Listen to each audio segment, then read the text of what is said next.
ተማሪዎች እንዴት ናችሁ? ደህና ናችሁ? ሁሉ ሰላም?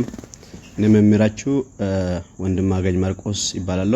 ዛሬ የምናየው ሂሳብ የ12ኛ ክፍል ሂሳብ እናያለን። እንግዲህ ዛሬ የምናየው ሲኩዌንስ ነው።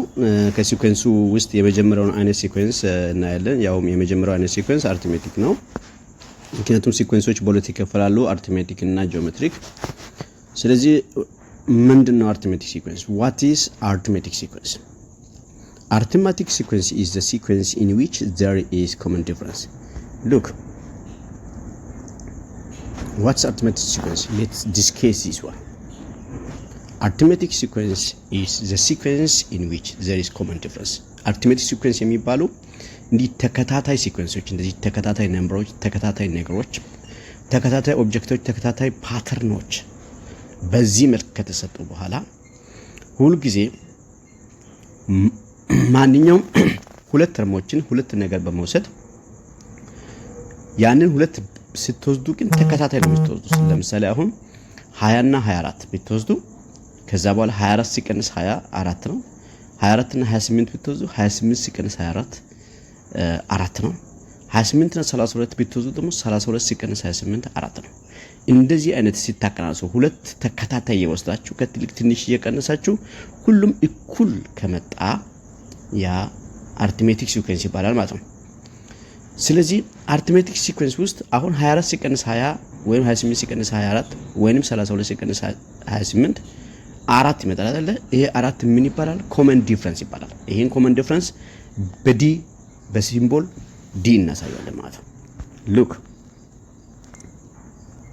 አሁን በዚህ ላይ ኤን ተርምስ ስንል እያንዳንዱ እነዚህ ተርም ይባላሉ። 20 24 28 32 እያሉ የሚቀጥሉ ምን ይባላሉ? ተርምስ ይባላሉ። ተርምስ ይባላሉ። ስለዚህ አሁን ያሉ ተርሞች ኢንፋናይት ነው። አሁን ይሄ ኢንፋናይት ሲኩዌንስ ነው የሚባለው። ኢንፋናይት ሲኩዌንስ ማለት መቆሚያ የሌለው ሲኩዌንስ፣ የአባላት ብዛት ቆጥረን መጨረስ አንችልም።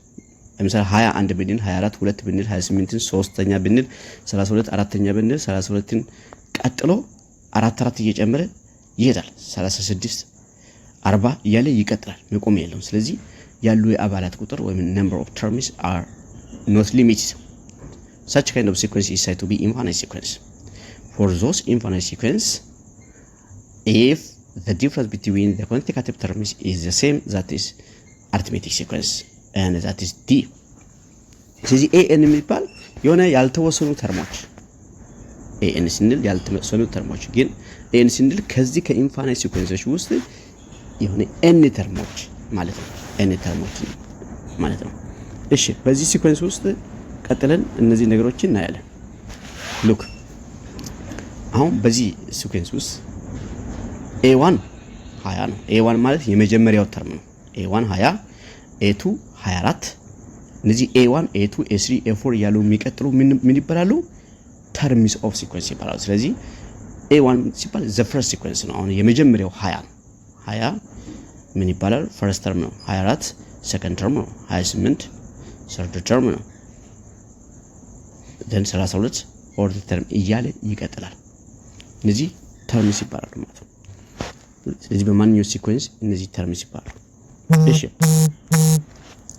ሌላው ኮመን ዲፈረንስ ቅድም እንዳወራሁት ለምሳሌ ኮመን ዲፈረንስ በዲ ይታያል። ስለዚህ ዲ ማለት A2 A1 ወይንም A3 A2 A4 A3 because consecutive termoችን ነው ተከታታይ ተርሞችን የወሰድን ከትልቅ ትንሽ ብንቀንስ በሁሉም እኩል የሚመጣው ያ ቀንሰን የምናገኘው ውጤት ኮመን ዲፈረንስ ይባላል ማለት ነው።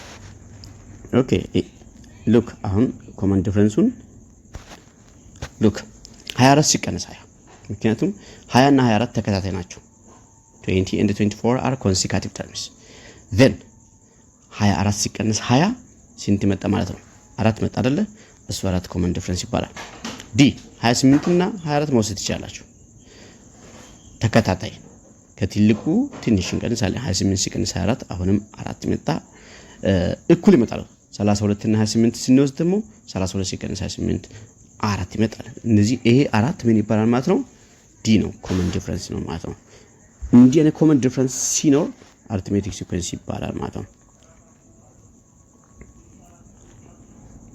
ኦኬ ስለዚህ አያችሁ d is equal to 4 በሁሉም ስለዚህ ሁሉም እኩል ናቸው 4 ይመጣል ማለት ነው ኦኬ let's see the next point ለአርትሜቲክ ሲኩዌንስ an የሚባለው እነዚህ ተርም an ን በዚህ ፎርሙላ እናገኛለን an is equal to a1 plus n minus 1 times d a1 የፈርስት ተርም ነው n number of term ነው d constant common difference ስለዚህ ማንኛውም አርትሜቲክ ሲኩዌንስ ሶስት ነገር ካለ ፈርስት ተርም ካወቀን n ካወቅና common difference ካወቅን የትኛውም ተርም ማግኘት ይቻላል ማለት ነው ለምሳሌ አሁን a10 ብንል n10 ነው ማለት ነው ስለዚህ a1 አለን plus n10 minus 1 9 ይሆናል 9 times d ይሆናል d common difference ነው ማለት ነው ይሄ ፎርሙላችን ነው ማንኛውም ተርም and infinite sequence ወይ finite sequence ቢሰጥ እንሰጥ ለምሳሌ find the 20th term ከተባለ እናችን 20 ነው በእን ቦታ 20 ሰብስቲቱት አድርገን ቀጥታ እናገኛለን ማለት ነው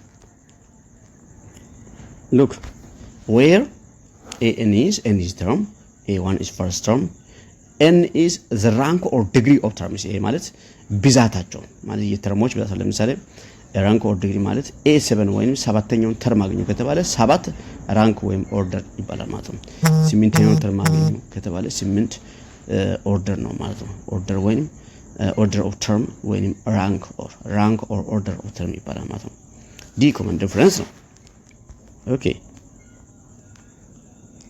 let's see another example of arithmetic sequence ለምሳሌ in sequence እናያለን 3 5 7 9 11 ይሄውን አርትሜቲክ ነው ለምን ተመሳሳይ ቁጥር እየደመረ ነው የሚሄደው ለምሳሌ ከ3 ወደ 5 ለመሄድ 2 ይደምራል ከ5 ወደ 7 ለመሄድ 2 ይደምራል 2 እየደመረ ይሄዳል ማለት ነው ያ እየደመረ የሚሄዳት ነገር common difference d ናት የምትባለው እሷ ነው ወይንም እሷ ደግሞ ከማን እኩል ናት ተከታታይ ሁለት ተርሞችን ወስደን ከትሪክ ትንሽ ከምንቀንስ ጋር እኩል ነው ማለት ነው ስለዚህ ለምሳሌ አሁን a1 3 ነው a2 5 a3 7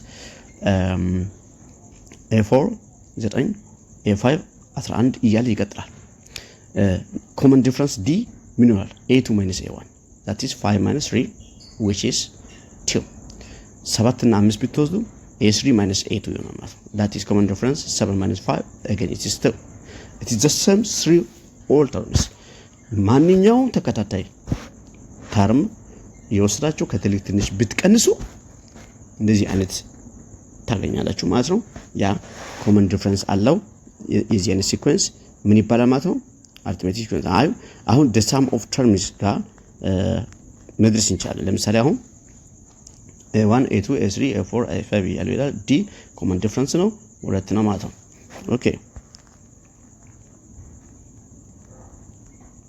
ኦኬ ለምሳሌ ተመልከቱ d common difference 5 ሲቀንስ 3 2 ነው አይደለ 7 ሲቀንስ 5 2 9 ሲቀንስ 7 2 ስለዚህ ይሄ ሁለት common difference መሆኑን እናወራለን ማለት ነው that d is 2 okay for this arithmetic sequence look 3 5 7 9 11 እነዚህ ተርሞች ናቸው ይቀጥላል infinite sequence ነው d 2 ነው ማለት ነው በቴብል ላይ ብናስቀምጥ a1 3 a2 5 ያለን ወደ ታች እናስቀምጣለን ማለት ነው a3 7 a4 9 then 11 እያለ ይቀጥላል ለምሳሌ አሁን a1 3 ናት እሺ a2 ማለት ምን ማለት ነው a2 ማለት a1 ሲደመር d ነው a1 ሲደመር d d 2 ነው a1 3 ነው አይደለ ስለዚህ 3 ሲደመር 2 ነው ማለት ነው ሁለተኛው a3 ማለት ደግሞ ተመልከቱ a3 ማለት a1 ሲደመር 2 times d ነው 2 times d ስለዚህ a3 አሁን ስናገኝ እዚህ ቦታ ላይ ተመልከቱ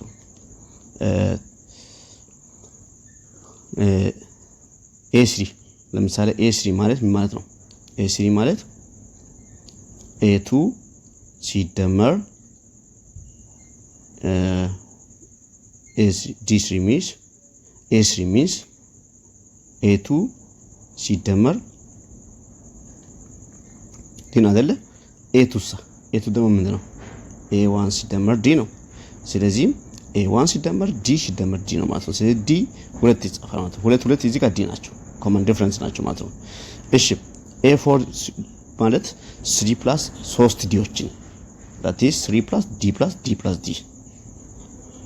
እሺ በዚህ መልኩ a5 ሲሆንሳ a5 ሲሆን 3 ሲደመር 5 ሲቀነስ 1 ስንት ነው? 4 አይደለ? 4 ዲዎችን ለምሳሌ a20 ቢሆን a1 ሲደመር 19 ዲዎችን እንደምራለን ማለት ነው። ኦኬ ስለዚህ a1 እና d ካወቀን ሌሎች ተርሞችን ማግኘት እንደምንችል ነው ማለት ነው። ኦኬ ይሄን ደግሞ ምን ማለት ነው? በሌላ 3 + 2 ማለት 1 2 አልቻለ 3 ሲደመር 1 ሲባዛ 2 ነው። እሺ a3 ላይ ስንት ምን አለ? 3 + 2 + 2 ነው አይደል? 2 ሲደመር 2 ማለት 2 ሲባዛ 2 ማለት ነው። ስለዚህ 3 + 2 ታይምስ 2 ነው ማለት ነው። እነዚህ twice of d ይሄ ማለት you know that a2 ማለት a1 + d a3 ማለት a1 + 2d a4 ማለት a1 + 3d and so on. a5 means a1 + 4 times 2. ስለዚህ ለምሳሌ a4 ስንል ሰብስክሪፕታችን 4 ነው አይደል? 4 ሲቀንስ 3 4 ሲቀንስ 1 ስንት ነው? ከ4 1 እንቀንሳለን። ፕሪዲሰር የ4 ፕሪዲሰር እንፈልጋለን 3። ስለዚህ a1 + 3d እንላለን ማለት ነው። በጣም ጥሩ ነው። ኔክስት ይሄን በካልኩሌሽን ስናሳየው ምን ማለት ነው? ሉክ an ከሆነ n - 1 አለች አይደል? ይሄው n - 1 times d then plus ይሄ ማለት ነው ማለት ነው። Good students, thank you for attending this lesson. See you next period with another video lesson. Goodbye.